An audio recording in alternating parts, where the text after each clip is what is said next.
बिस्मिल्लाहिर्रहमानिर्रहीम। अस्सलामु अलैकुम वरहमतुल्लाहि वबरकातुहू। ज़ैनर पर ये हमारी 9वीं क्लास है। 8वीं क्लास में हमने लेयर्स के बारे में पढ़ लिया था। मोहतरम नाज़रीन, अगर ये वीडियोस आपके लिए करामत हैं, आपके लिए अगर किसी काम आ सकती हैं, तो बराए मेहरबानी हमारे चैनल को ज़रूर सब्सक्राइब कीजिएगा। हम चलते हैं उर्दू डिज़ाइनर पर। डिज़ाइनर यहाँ पे मौजूद है। हम उर्दू डिज़ाइनर पर चलते हैं, देखते हैं कि लेयर्स के हवाले से आज की क्लास में हम क्या पढ़ सकते हैं, क्या सीख सकते हैं।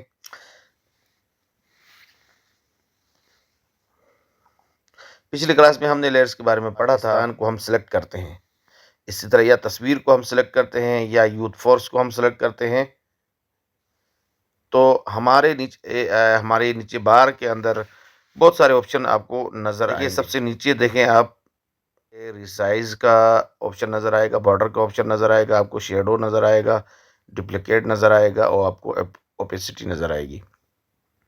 इन सब के बारे में हम तफसीलन पढ़ेंगे, लेकिन सबसे पहले हम ये देखेंगे कि रीसाइज का क्या मतलब है। रीसाइज पे क्लिक करते हैं। यहाँ से आप देखिए, आप पाकिस्तान जो लिखा हुआ उसकी तरफ आप गौर करेंगे तो आपको पता चलेगा कि पाकिस्तान का साइज चेंज होता हुआ आपको नज़र आएगा। देखिए, रिसाइज पे क्लिक करते हैं, हम पाकिस्तान के साइज को यहाँ से भी हम बड़ा छोटा कर सकते हैं।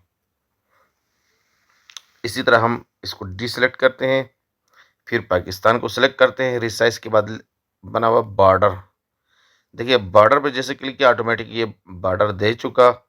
और बॉर्डर के कलर पे हम क्लिक करते हैं तो यहाँ पे मुख्तलिफ कलर्स आपको नज़र आएंगे। आप ब्लैक दे सकते हो, आप रेड दे सकते हैं, आप यहाँ से वाइट दे सकते हैं। इसी तरह कोई और कलर आप यहाँ से चूज़ कर सकते हैं। ये मुख्तलिफ कलर आप यहाँ से दे सकते हैं।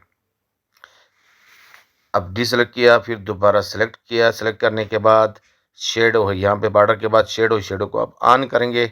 देखिए कितना खूबसूरत शेडो यहाँ पे नज़र आया। आपको कलर, शेडो के कलर को आप चेंज कर सकते हैं, किसी रेड शेडो दे सकते हैं। देखिए आपको वाज़े नज़र आ गया।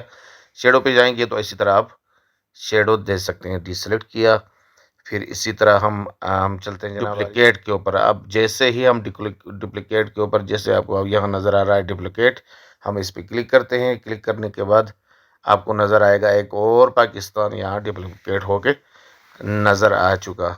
अब नीचे वाले को हम सेलेक्ट करते हैं, उसके बाद देखते हैं ओपेसिटी का क्या मतलब है। हम चलते हैं ओपेसिटी पे। देखिए ओपेसिटी आप कम कर सकते हैं, धुंधला आप कर सकते हैं इसको। ठीक है, ये देखिए ओपेसिटी आप कम करेंगे तो इस तरह नज़र आएगा। जैसे कभी कभार तस्वीरों को बैकग्राउंड में लेके आते हैं, वो इसी तरह लेके आते हैं। देखिए हम इसकी ओपेसिटी को हम फुल रखते हैं। इसी तरह हम तस्वीर की ओपेसिटी को, हम तस्वीर को यहाँ पे मिसाल के तौर पर कभी कभार आपने देखा होगा कि तस्वीरें, बैकग्राउंड में तस्वीरें आती हैं, ये तस्वीर आ गई बैकग्राउंड में और हम इसकी ओपेसिटी को कम कर देते हैं। मिसाल के तौर पर देखिए बैकग्राउंड में ऐसे तस्वीरें लाते हैं और ऊपर आप टेक्स्ट वगैरह लिख सकते हैं। ठीक है, इसी तरह आप देखें नीचे क्रॉप का ऑप्शन है, इसी तरह स्टाइल्स है, इरेजर है। क्रॉप, आप तस्वीर को क्रॉप करके छोटी बड़ी कर सकते हैं। आधी तस्वीर अगर आप रखना चाहते हैं, क्रॉप के ऑप्शन में जाएंगे तो आप तस्वीर को अब इतनी दिखा सकते हैं। अब जैसे मैं छोड़ दूंगा तो ये आधी तस्वीर कट जाएगी और आधी तस्वीर रह जाएगी। तो इस तरह क्रॉप का ऑप्शन है, आप इस्तेमाल कर सकते हैं। ठीक है ना। मैं अप्लाई नहीं करता हूँ इसको, क्योंकि अप्लाई करेंगे तो ये तस्वीर कट जाएगी। इसी तरह आप एक और चीज़ यहाँ पे आगे है, आउटलाइन। अब आउटलाइन, जैसे मैं आउटलाइन पे क्लिक करता हूँ, आउटलाइन में आपको दिखा देता हूँ कि ये आउटलाइन, यहाँ पे आउटलाइन लिखी हुई है। अगर यहाँ पे हम क्लिक करते हैं तो तस्वीर के बैकग्राउंड पे आउटलाइन ये दे देगा। और साइज़ पे ऊपर जाते हैं हम, साइज़ के ऊपर देखते हैं, ये कलर है, ये कलर लिखा हुआ है और ये साइज़ लिखा हुआ है। कलर पे जाते हैं, आउटलाइन हम कोई वाज़े कलर दे देते हैं ताकि आउटलाइन का कलर हमें मालूम हो जाए। हम ब्लैक दे देते हैं, ब्लैक कलर हमने सेलेक्ट किया, फिर डिसेलेक्ट किया। देखें इस तस्वीर के इर्द गिर्द आउटलाइन जो है वो ब्लैक हो गई। अब हम चलते हैं फिर दोबारा आउटलाइन पे और फिर साइज़ को चेक करते हैं। आप साइज़ यहाँ से बढ़ा भी सकते हैं। अब जैसे साइज़ बढ़ाएंगे ये साइज़ बढ़ता जाएगा। देखिए फ्रेम बन गया पूरा। तो इसी तरीके से आप आउटलाइन आप बढ़ा सकते हैं और आप आउटलाइन लगा सकते हैं। हम रिमूव करते हैं यहाँ से।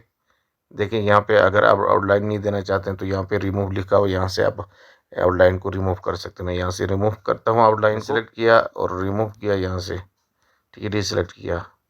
अब मैं दोबारा सेलेक्ट करता हूँ, आउटलाइन हमारी ख़त्म हो गई। इसी तरह आगे एक और ऑप्शन जो बहुत ज़्यादा इस्तेमाल होता है वो ये है, फिदर इस्तेमाल होता है। इसका इस्तेमाल बहुत ज़्यादा और बहुत पोस्टर या इश्तहार के ऊपर, तस्वीर के ऊपर ये ऑप्शन इस्तेमाल होता है और ये बहुत बेहतरीन ऑप्शन है जो अमूमन इस्तेमाल होता है। अब देखें, हम जाते हैं, तस्वीर को सेलेक्ट किया हमने, फेदर पे जाते हैं। अब अंदाज़ा करें, देखें कि ये फेदर का ये अमूमन तस्वीरों के ऊपर ये ऑप्शन आ जाता है। अब इस साइज़ को आप बढ़ा भी सकते हैं। आप साइज़ बढ़ा कर ये तस्वीर आपकी, जितनी आप तस्वीर को इसके अंदर लाना चाहेंगे, इसी तरह ये तस्वीर के अंदर आ जाएगा। और इसी तरह आप उसकी पोजीशन को चेंज कर सकते हैं। पोजीशन आप ऊपर रखेंगे तो ऊपर तक जाइए, आप पोजीशन नीचे लेके जाएंगे तो, यानी जिस हिस्से को भी आप गोल करना चाहेंगे उस पोजीशन को आप सेट कर ले, वो हिस्सा आपका गोल हो जाएगा। टाइप पे जाएंगे, आप 4 कोना जो ना इसको कर सकते हैं, इसी तरह आप गोल कर सकते हैं। 2 किस्म के ऑप्शन यहाँ पे आपको नज़र आएंगे।